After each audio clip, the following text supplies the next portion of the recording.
Hello everyone, my name is Nii and I welcome you to another edition of the Ending Infertility Stigma Series. Today we are interviewing a big man. We are very honored to have Nii Afotey Botwe II. He is a royal. I'm the Chief of Nungua Otinor here in the Greater Accra region. Nii Afotey and his wife suffered infertility stigma, and after marriage it took them 9 solid years before the wife conceived and had their first child. Today, he's going to share with us his story, how they overcame the stigma and other thing else. Kindly make time and then stay with us and then enjoy this interview.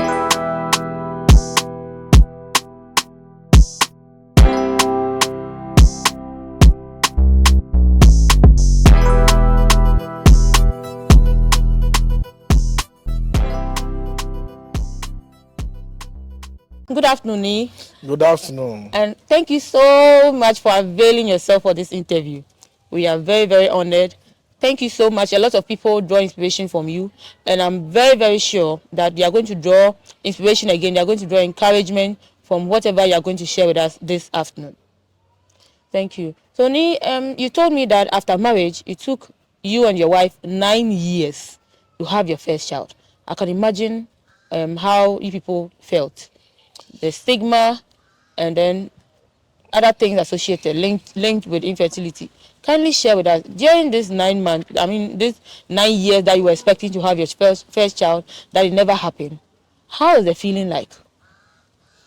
Well, I want to greet everybody, everyone who is watching us this time, whether here or abroad, wherever they are.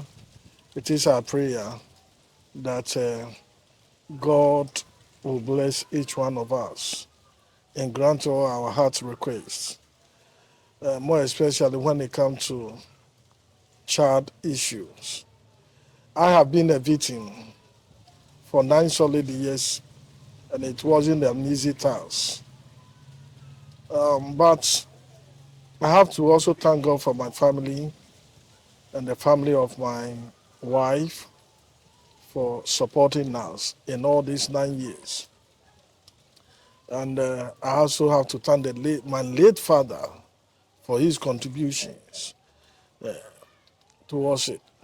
You know, sometimes when this thing happens, some of the families will just reject you. They will say all manner of words against you. And I understand people who have been married for 2 years, 3 years, 4 years, who are not having issue. Those of you who are living outside the country may not understand what we are going through in this part of the world. Africa, when you marry the first 1 or 2 years, everybody expects you to have a child. Even after 6 months, they expect that your wife belly will be protruded. Yes. And if they don't see it coming, then wahala. Well, I was blessed with my wife, and every year she will take a seed. Every year she'll get pregnant. She'll get pregnant for 5 months. And these 5 months, every night, there's this black cat. Black cat. Cat. So did you know where this black cat was coming from? Was it a neighbor's cat? Do you often see the cat around, or you only see it when your wife is pregnant and then it comes at night? We have no idea. We don't know where this cat is coming from. You can only see her when my wife is pregnant. And the day you see that black cat, the next day you see the miscarriage. So this continued for 7 solid years. And people that we have been helping and taking care of. And sometimes the things they will say. Okay, we'll come to that. We'll come to the things that they've been saying. But I want to ask you, at what point did you realize that it was a black cat that was causing the miscarriage? Because we had a conversation and your wife was pregnant for, let's say, 7 years. She got pregnant every year for 7 years. So there were 7 pregnancies and 7 miscarriages. When it happened the first year, the second year, at that point, had you realized that it was the cat causing the miscarriage, or you had no idea? I have no idea, but upon the 3rd one, I realized that no, there's something wrong. But I didn't pay attention To the cat. to the cat. Then the 4th one, I realized no, there's a mysterious cat that needs to be dealt with. Then it came the 5th time. I think the 7th time I say enough is enough. It will not continue. And when I say enough is enough, the woman also stopped getting pregnant. So for Nii, his wife got pregnant 7 good times. So for 7 years, every year she get pregnant, and then she loses the pregnancy at the 5th month. And then it happened that there is a strange and mysterious black cat that was visiting their home at a point anytime the woman was pregnant. And he tells me that, or he tells us that the very night that the cat comes, that same night, the wife loses the pregnancy. And it was a mysterious cat. They didn't know where it was coming from. It was not from for a neighbor. They had no idea where the cat was coming from. This cat wreaked havoc in their marriage for 7 solid years. So enough is enough. What did you do to stop the cat from visiting your home? And so one day I realized that there is something unique about the blood. Which blood? Yes, that is the blood of Christ. Okay. Traditionally, we also believe that when something of that nature happens, you go and do sacrifice. What is the sacrifice? It all have to do with blood. Either you slaughter animal, you put it on the altar, and etc. So I got a revelation from the Bible. When the Bible says when the spirit of death is passing, the people of Israel should sprinkle or mark their doorposts with the wine, with the blood. The only thing that signifies the blood of Jesus now is the wine. So I bought wine, and then I decided to sprinkle the wine, both the windows, the door, every entrance of the house. And then I sprinkle it even on the walls. And then I use oil also to pray and then ask God that this mysterious cat should not come again. Even when he comes, he must die. So, but afterwards, she was not having taken seed again. Because for 7 years, sometime in the year, she can get pregnant on 2 occasions. It means she was very fertile. Yes. She's very fertile. Along the line, one time, I think the 3rd pregnancy, the doctor told us they have to hold the mouth so that it will not come. They did everything. We used to go to this hospital, Jubel. So I was coming to that.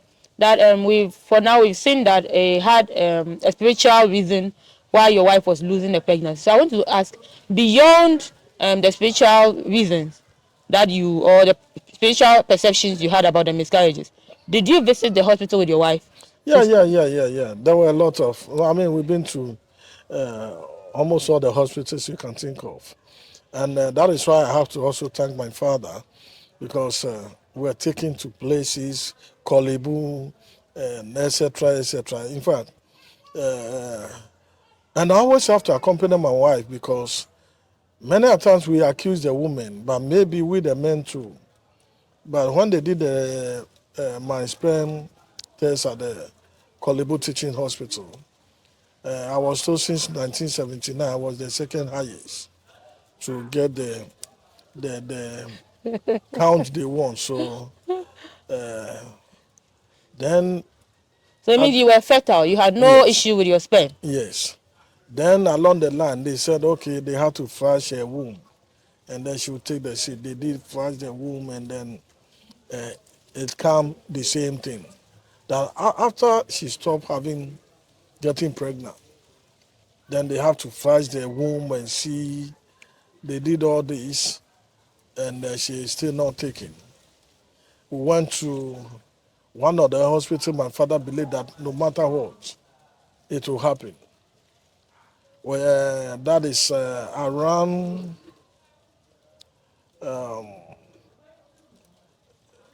how do I call this place? In Accra.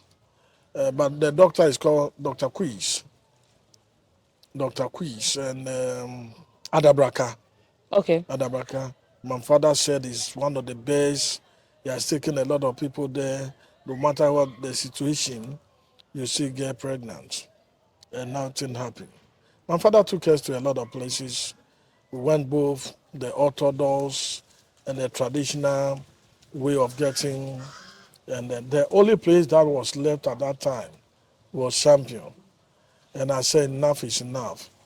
I won't go because it's like he's taking all our resources. Yes, your financial resources, And because then, in Ghana here, yeah, treating infertility requires a lot of financial minimum, so that even if you don't have, you can start the treatment, but along the line you stop yes, because you need money to do fertility treatment in Ghana.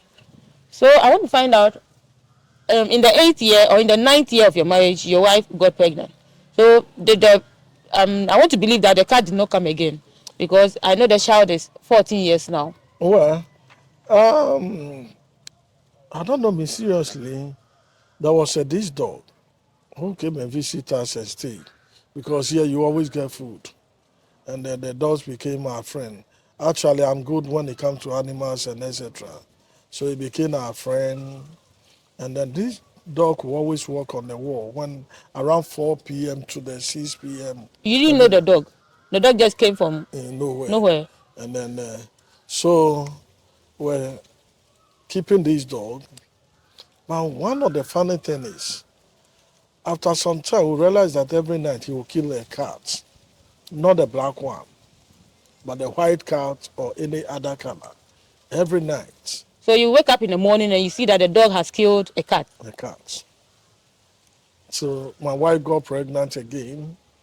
He continued to kill the cats. Now he started killing the black cat also. But the final one, the big one, when you look at it, very huge. Wake up in the morning, he has killed the cat too. The And black that is cat. yeah, when you see the dog, it's a tiny dog, very smallish, very tiny dog. So he continued killing the cat until she gave birth. Even she was not due. I was about to travel, but on the second thought, I said no.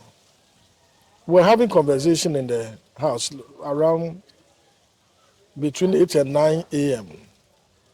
When she came out of the chair, I found out that there was water on the chair, and then The chair she was sitting on. she was sitting on. So quickly I asked her if she's feeling pains, because anytime before the miscarriage, she would feel some waist pain, and then she said there's nothing wrong, she's okay. I said no, we have to go to the hospital so that they will check you. And then when we went to the hospital, the doctor said no, they didn't have to do surgery quickly because the water burst out. Ooh. And the cord has tied the neck of the child. So they have to do surgery. How do you call it? Is it The CS the to CS bring out the baby. to bring out the baby? Other than that, we'll lose the mother and the child. So we need to get a van available so that ambulance available so that when they take the child, they can rush the baby to Kolebu to put the baby into incubator. So I even have to sign. The doctor said they don't need me to sign. Quickly, they have to rush and then do that. But when they brought the baby was so strong that they said, no, she doesn't need incubator to survive. At the 7th month. Yeah, they don't need incubator to for her to survive. She's perfectly fine. So A special child. yeah, Unique baby. and academically she's good. She's doing wonderful, well. And today when you look at her, she's even taller than me. Oh wow, is she here? She's not here. That is the most amazing aspect because even as we speak now, a lot of people think I don't have children on my own. Oh really? Yeah.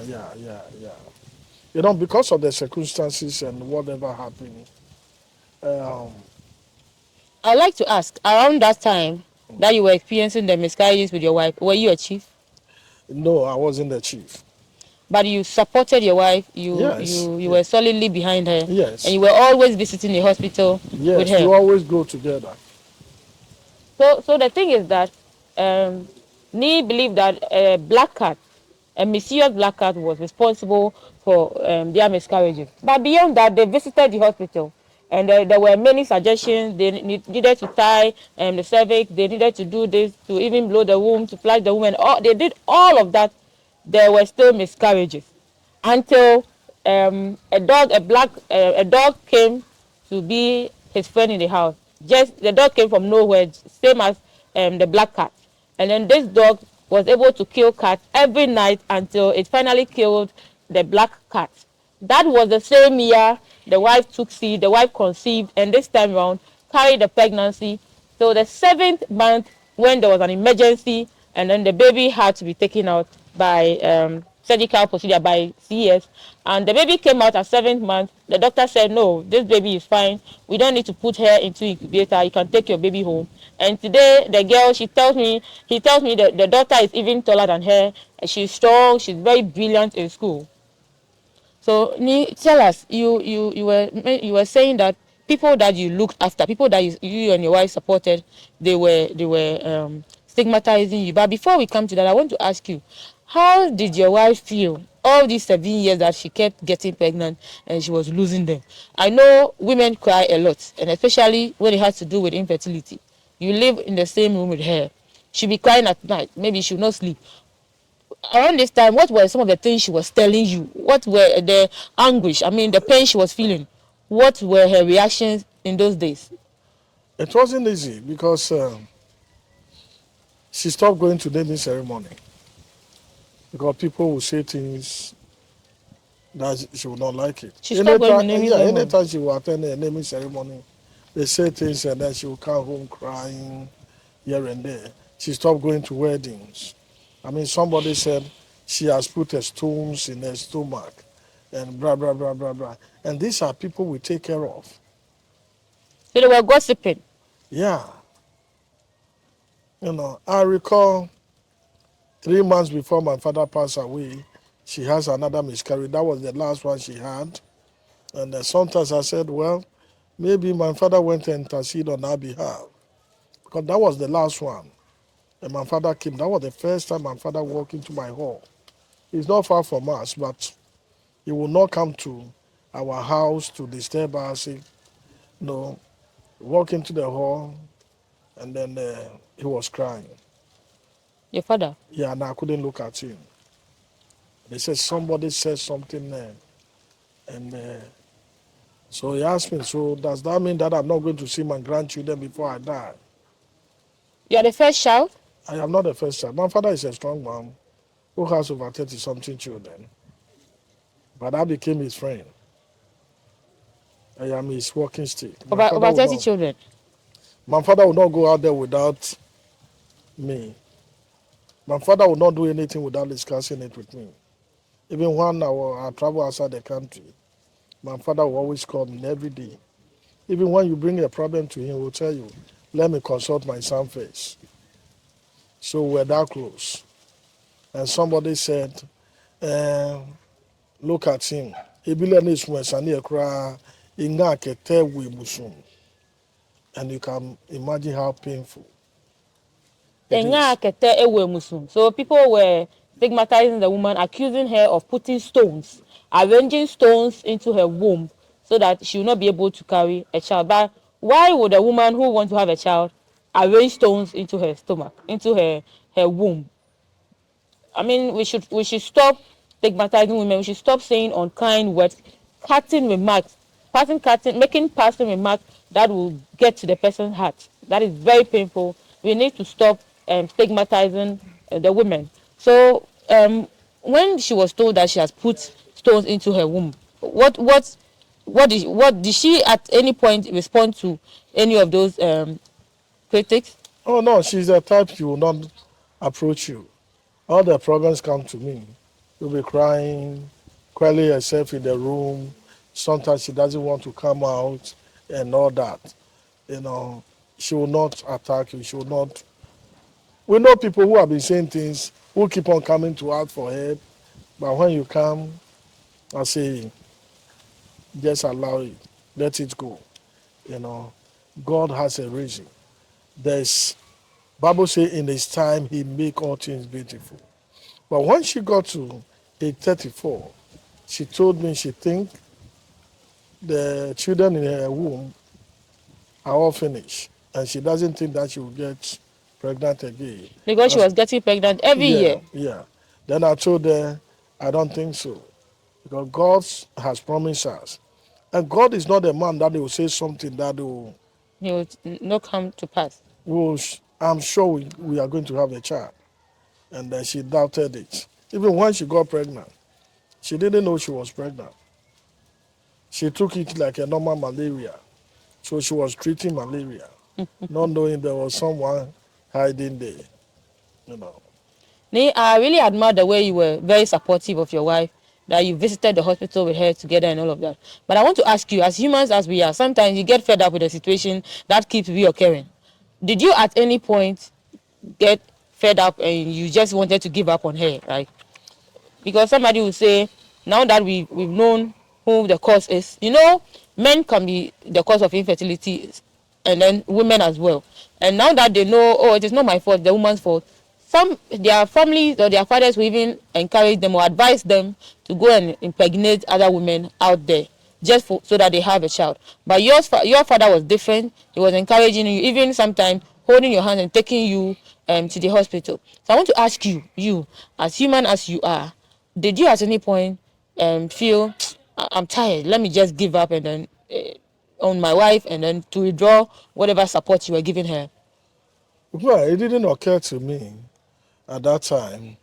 I don't know, but at that time I always think about God, and I believe God will one day give me. So I didn't even think about that. Yeah, friends come, family members will tell you what to do, but I'm also grateful to my mother.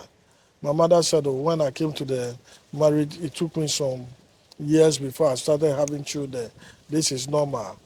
She will surely get it. So Oh. both my father and mother keep on encouraging me. And my father happened to be someone who has a lot of children. He can go out there to say, hey, my son, go and get another woman too. But he didn't do it. He didn't do it. And he just allowed us to take our own decision.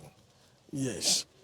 He only come in to try to offer you some help, but not to say, go and have this. But the day he said, I'm now going to see my grandchildren before And that. I pass away, that one hits me like a bullet.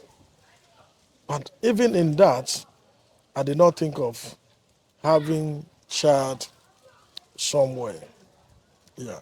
So Ni's father had over 30 children, and he was just one of them. But instead of encouraging him, as we have people doing today, to go out there, get a woman, impregnate her, and then have children so that I'll see my grandchildren, he did not do that. He rather supported him and the wife, holding their hands to the hospital to visit the doctor to find solution to their infertility. This is what we are encouraging at XoeseGhana, that instead of stigmatizing people, backbiting, insulting, and gossiping about them, support them, offer them some sort of support. If you know a medical doctor or a hospital that can be of help, you take them there. If you can support them with money, because treating infertility issues in Ghana here requires a lot of money, or pray for them. These are the things you can do to support a couple that is battling infertility, and not to stigmatize them. So please, I hope you learned something from Nii's father. Even though he had many women, had many children, he never for once encouraged his son to go out there to have a woman. Let us support women, especially when we find out that they are the cause of the infertility the couple is facing, instead of stigmatizing them.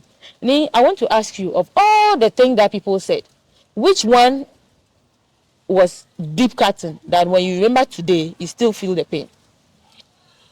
Well, I don't know, but I try to let things go right from the early stage before I got even married, because I went through difficult time in the hands of my siblings and some of my family members.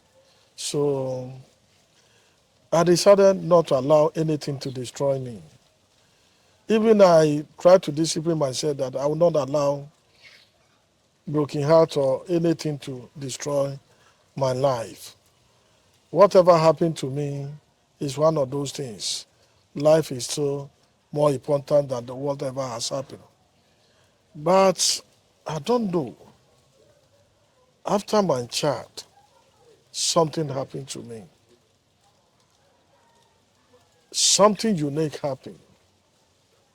And since then, I started thinking about having my own children. Somebody told you something? Not somebody told me something, but when my baby came and I hold it, there was a thing. And then when all these things were going on, I don't even think of having children here and there. But that day something happened.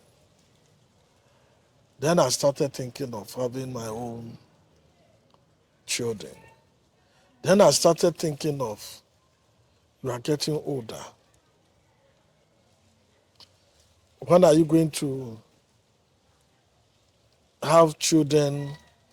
And then you're looking at your age, school fees, and then you start thinking of paying school fees, university, when you are retired.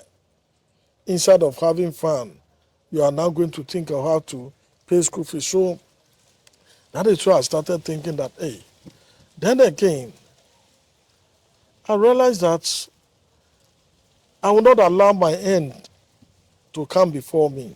Mm-hmm.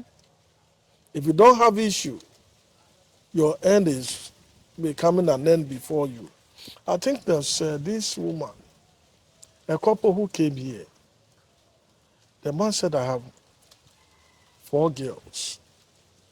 I think his words. But my fear, I have made money, but I still want a male child. And that shows that everybody has something to overcome. Even though he has 4 female, he still battled to have a son.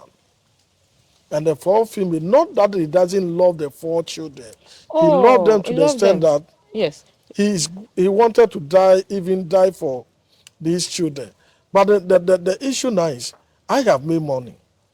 I don't have a son I don't have a son who to will continue take, with my lineage. yes. Then again, men who will come around my daughters are only coming because of my money. Whether they love them or they don't love them, I have no idea. That is actually the fear of most men who have only Yes, daughters. yes. They will do that, they will kill my children, and they will go for their own loved ones, and they will take all that I've worked for. And that thing also hit me like a bullet, and I started thinking about it. Sometimes we have to be very careful the kind of decisions and the discussions we make with our friends. Don't, Especially when it has to do with yes, fertility issues, when your yes. expectations are not met. Because if you don't take it, they will take a drastic decision. And you have no idea. You don't know that maybe, maybe sometimes you may take it as a joke, Mm-hmm. but it will go a long way. So when we are around said people, we have to be very careful the kind of things we say. Already they are going through a lot of psychological problems. We must always encourage them. And when we encourage them, the miracle we are looking for will always come. And because of that, I've seen people coming here, they wanted to adopt. Some say we want to, we've been married for 24 years, 23 years, baby are not coming. Myself and my children will pray a simple prayer, and they go and the children come. We've seen people, half for babies here, they are coming like water. And I don't know, maybe, I don't know whether it is one of the reasons why I delay of having children. But when people come with that issue, I feel for them. I understand what they go through. I know it. So we pray and then God open the door for them. And it's so amazing. It's so amazing. But I'm still counting. I thank God that He has blessed me with wonderful children. So how many do you have now? That one is in my pocket. That one Maybe, is that one is in your pocket. yes, Okay. yes, So Nii is also the founder and president of the New Life Nungua Children's Home. Out there are many children he's currently taking care of. He has his own children, yes, and there are others that he's taking care of that he doesn't even know where their families are. People come in to do adoption. Sometimes people come to see him, and then he's able to offer a prayer of faith for them, and then some way somehow they are able to have children so that their joy is complete. So Nii said something earlier that a couple, a man or a woman struggling with infertility already has enough on their hands, in their minds. They have so many battles they are fighting, they are facing within them. So it will call for you to be very, very cautious when you are talking to them. Be kind and choose your words carefully, because your word at any point of their life, at that time that they are very down in their life, can go a long way to affect them. Somebody might want to act on it, and then the end might not be a desired one. So please, when you are on a couple that is struggling to have a child, be very careful, choose your words carefully, know what to say and what not to say. The most important thing is that you offer the support they need, so that together we end infertility stigma. Tony, I want you to share with us what your final word, what encouraging word do you have for a couple or a woman struggling to have their own children? Well, what I want to say is, as long as you're alive, don't give up. Don't give up because you think age, you are of age, or maybe you pass your menopause or your womanhood. There are a lot of people, stories in the Bible, and whatever happened years back continue to happen in our days. Never give up. God may have a reason why you don't have it today. I have also come across someone who want to have children, but yet this same person doesn't have a husband. How can you have? You will not have. But God will bless you. Just free your mind. I think stress will also allow it to delay. Free your mind. See it as one of those things. Very soon it will also pass away. You also have a testimony like I share mine today. When you look at my daughter, there's something unique. Sometimes I don't want to say things about her. Do you know that after she came 1 month and the marriage came to an end? Ooh, Yeah, wow. but myself and the mother are best of friends. Now, And we went on our both ways. We did not have any cause to fight. This whole thing is a mystery you don't understand. you just ended the marriage on a mutual ground. Not that Mitchell there was a small misunderstanding that Just led to 1 month after the baby the came. very first day the baby landed, and the whole problem started the same day. What? Waiting for 9 years to have your child. The day the baby came, started a war that tore you and your wife apart. And no people have not seen us fighting before or disagree. Even when we disagree, before you enter, you see us smiling, we'll take care of, we'll do everything. We have a lot of friends who always come here, we eat together. We only fight in our rooms, and then when you knock the door, you'll not even see us fighting. When we see you, we'll smile and create some jokes. So nobody even believed that our marriage will come to an end. People use us as an example, and then the devil have to hit us like but God always have his reason to do that. Bible says all things work for good. Maybe yours is not today, tomorrow you have your child. But don't give up. And don't go by telling people that mean they say I cannot have a child.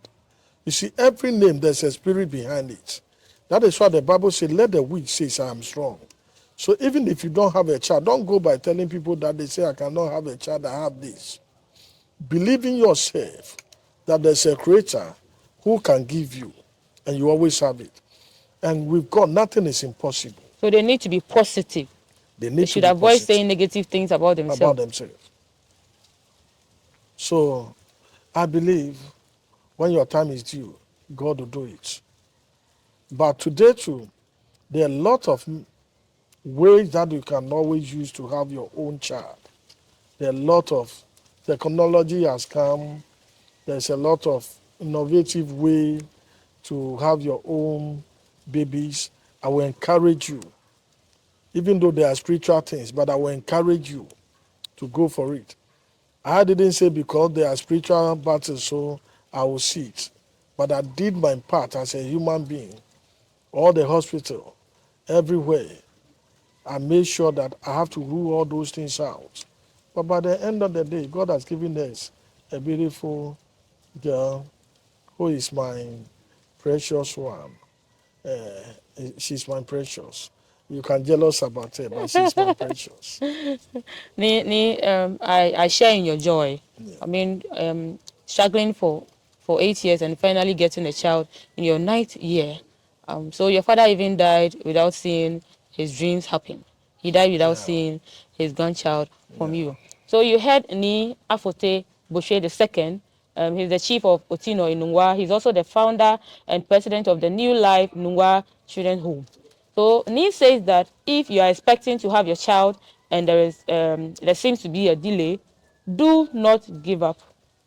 And he also mentioned that you should avoid stress because stress does a lot of damage to your reproductive system as a woman, especially when you are always troubled, you are always in pain, you're always thinking, you are always anxious. It does not help you. So Nii is saying that avoid stress and be positive. Say good things about yourself. It is very difficult. Women who are facing these issues will tell you it is not an easy road to go by, but still be positive because being negative will not help the situation either. So be positive and then maintain a good faith in your God that at the right time you are going to have your own child. He also mentioned that there are a lot of assisted methods today. We have the IVF, the IUI. If the natural method is not working for you, it will be better if you go in for the assisted method. So, Nii, on this note, we want to thank you so much. I believe that this testimony from you, this story you've shared, is going to go a long way to encourage people because they see you today as a rich man, a man looking after so many children who are not yours. And so they should know that at the right time, theirs also is going to happen. Thank you so much, Nii. We are very grateful for having you. We know how busy you are, but you still made time for us to meet today. Thank you so much. And on this note, I want to thank you for making time with us, for watching our Ending Infertility Stigma Series. This is a special one from the Royal Nii Afotey Botwe II. And please remember that we need to end infertility stigma. Offer support, stop gossiping, stop name calling, stop casting insinuations because nobody knows tomorrow. It might happen to you, it might happen to maybe you already have a child, so it can happen to your child, your granddaughter. Let us be kind. Let us choose our words carefully when we are talking with people who are struggling to have their own child. Together, let us end infertility stigma. Let us support women. Let us support girls. Thank you. My name is Emiliana Eliayi, and I hope to see you again on our next episode. Thank you.